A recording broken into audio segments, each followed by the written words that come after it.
அன்பர்களுக்கு காலை வணக்கம். இன்றைய பதிவிலே அபிராமி பட்டர் அருளிய அபிராமி அந்தாதி என்ற பாடலில் 7வது பாடலையும் அதனுடைய விளக்கத்தையும் பற்றி பார்க்கலாம். இந்த பாடலை தினந்தோறும் முறையாக பாராயணம் செய்து வந்தால் மலையென வரும் துன்பங்கள் அனைத்தும் பனிபோல உருகி காணாமல் போய்விடும். எனவே அன்பர்கள் இந்த பாடலை நாள்தோறும் பாராயணம் செய்து வரலாம். அந்த பாடலை பார்க்கலாம்.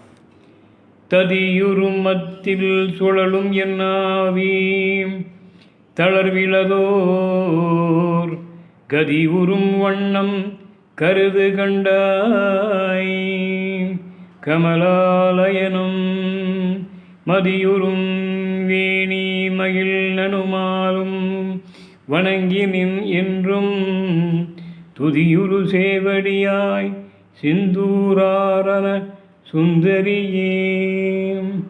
ததியுறும் மத்தில் சுழலும் என்னாவி தளர்விலதோர் கதியுறும் வண்ணம் கருது கண்டாய் கமலாலயனும் மதியுறும் வேணி மகிழ்நனும் ஆளும் வணங்கி என்றும் துதியுறும் சேவடியாய் சிந்துராரண சுந்தரியே அப்படின்னு இந்த பாடலில் பாடியிருக்கிறார். இதுக்கு முந்தின 6வது பாடலில் எப்படி முடித்திருக்கிறார் அப்படின்னு பார்த்தா, பரமா ஆகம பத்ததியே, ததியேன்னு அந்த வார்த்தை முடியுது. அதே வார்த்தையில் மறுபடியும் 7வது பாட்டை தொடங்கியிருக்கிறார் பாருங்கள். ததியுறும் மத்தில் சுழலும் என் ஆவி.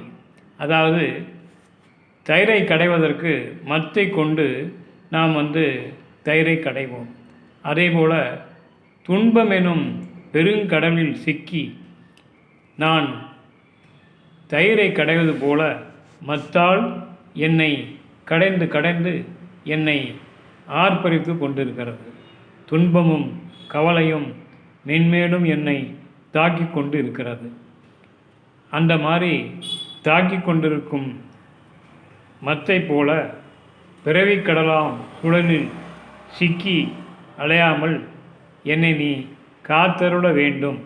தாமரை மலரில் உரைகின்ற பிரம்மதேவனும் பிறை சந்திரனை சிரசில் அணிந்து உன் பாதியாகிய சிவபிரானும் பார்க்கடலில் பள்ளி கொண்ட திருமாலும் வணங்கி இந்நாளும் துதித்து மகிழும் செம்மை மிக்க திருவடிகளையும் செந்தூர திலகமணிந்த திருமுகத்தையும் கொண்ட பேரழகு மிக்க அம்மையே, உமையவளே, ஆதிசக்தியே, பராசக்தியே, என்னை நீ காத்தருள வேண்டும் என்று வேண்டுகிறார்.